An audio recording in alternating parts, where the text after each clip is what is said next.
The Lord be with you and with your spirit. This is a reading from the Gospel of John. Glory to you, O Lord. Jesus went up to Jerusalem to celebrate the feast of Passover. Inside the temple, he saw people were selling cattle and sheep and pigeons, and there were other people changing money for the people. Jesus made a long whip, and he chased the cattle and the sheep out of the temple, and he knocked over the money tables and spilled the coins all over the ground. And he said to those who were selling the pigeons, "Get them out of here! Stop using God's house as a marketplace." The people who were there said to Jesus, "What gives you the right to do this? What sign can you give us?" And Jesus answered them, "Tear down this temple, and I will raise it up in 3 days." The people said, "It took us 46 years to build this temple, and you think you can raise it up in 3 days?" But the temple that Jesus was talking about was his own body. And later, when he was raised from the dead, his disciples remembered this, and they believed in him. This is the good news of the Lord. Praise to you, Lord Jesus Christ. Well, do I look a little bit different today than I have other times when I've joined you for Children's Liturgy of the Word? Well, hopefully it will make sense by the time we get to the finish of what I'm talking about. So the first reading was from the book of Exodus, and it's a piece of where Moses came down, and he brought these down from the mountain. And these are the 10 Commandments. And these are rules to live by, definitely. But I don't really worry about them very much. It says, "Thou shalt not kill." I haven't killed anybody this week. I haven't stolen anything from a store. I don't tell lies. So I really don't worry about these very much. But the gospel today, now that's an interesting story.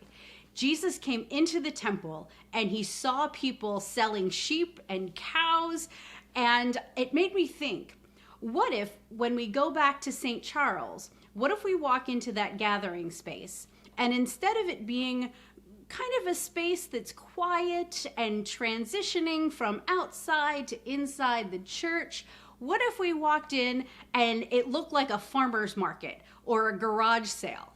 And even if what the people were selling were Bibles and fancy clothes for church and rosary beads and statues of saints, all that kind of business, it doesn't belong right in the church. The church is for God. It's for praying to God. So that's what Jesus saw. He walked into the temple and there's a farmer's market going on and people selling things. Jesus got really, really mad. And it's such a fun scene to imagine. Jesus just gets mad and he chases everybody out of the temple. He clears everything out. Get out of here. And Jesus clearing all that stuff out of the temple made me think about my house. Well, here it is. And it's pretty messy today, isn't it? And because there's dishes in the sink, and the counter's a mess, and the floor needs to be mopped. There's a lot of stuff that just doesn't belong here. It's really time for some spring cleaning. Well, and that brings me back to Lent. If you translate the word Lent, it means spring. And it's time for us to think about spring cleaning, not just for our houses, but for our souls. So let's look at those 10 commandments again. The first are about God. "I am the Lord your God. You shall not have any other gods besides me."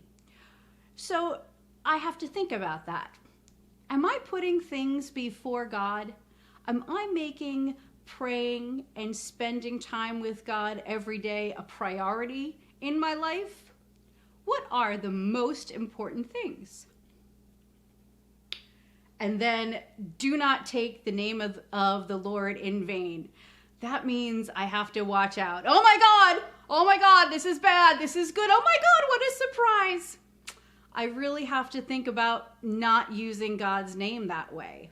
I can say, oh my goodness, or how wonderful, but I have to think about it first. And then it says, keep holy the Sabbath day.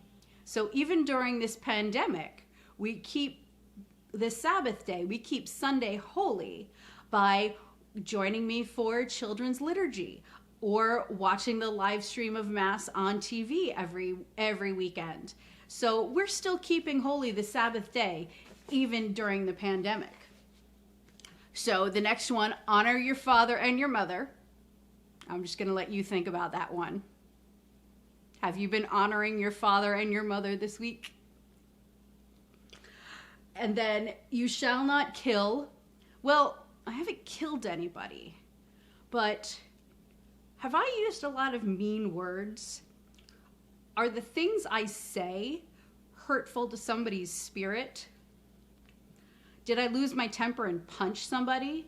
That doesn't kill a person just to punch them in the shoulder or whatever, but it hurts their body.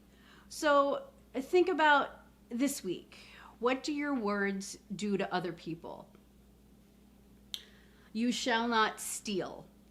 Well, I haven't stolen from a store, but have I used something that belongs to somebody else and not asked their permission first? You have to think. Other people's stuff is other people's stuff, so you have to respect that. You shall not be unfaithful to your wife or husband. Like Mr. Rogers always said, that's for grown-ups to worry about. You shall not bear false witness against your neighbor. That is a lot of words. That means don't tell lies. So I have to think about that. Am I telling the truth all the time when it's important? Is it really true that I'm just too tired to help you with that? Or is it that I don't want to do that? So I'm going to not say the truth. Say, no, I'm too tired. I have to tell the truth, even when it's hard. If I did something wrong, I have to tell the truth and say, nope, I knocked that over. Nope, I didn't do the chores I was supposed to do today. You have to tell the truth. And then the last two, the word covet means be jealous of. You shall not covet your neighbor's wife, and you shall not covet your neighbor's goods. So you just have to think about, am I getting distracted by being so jealous? Oh, I wish I had that thing that my friend has. I wish that toy that my sister has or my brother has was mine. I really wish I had an iPad. If that's taking over your mind and your spirit, that's something to take notice of and think about, how do I change those thoughts? So doing all of those things is spring cleaning for your soul. And that is what Lent is a time for. And it's so important to think about God forgives. No matter what I've done, God always forgives. And that's why you do the spring cleaning. So I can clear all of this away and I can enjoy God's love. When I clear all this away from my house, I can enjoy being with my family. And I want to enjoy God's love.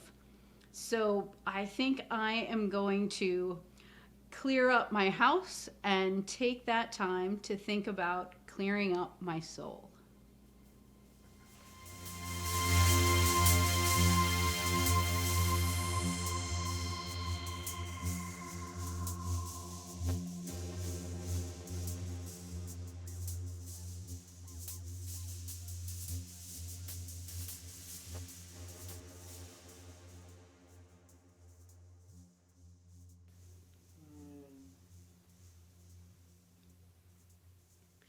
So during all that cleaning, I had some time to think about cleaning my soul as well. And now I feel a little bit more ready to celebrate the resurrection of Christ on Easter Sunday. I hope you have some time this week to think about spring cleaning in your soul. Maybe do a little spring cleaning in your house.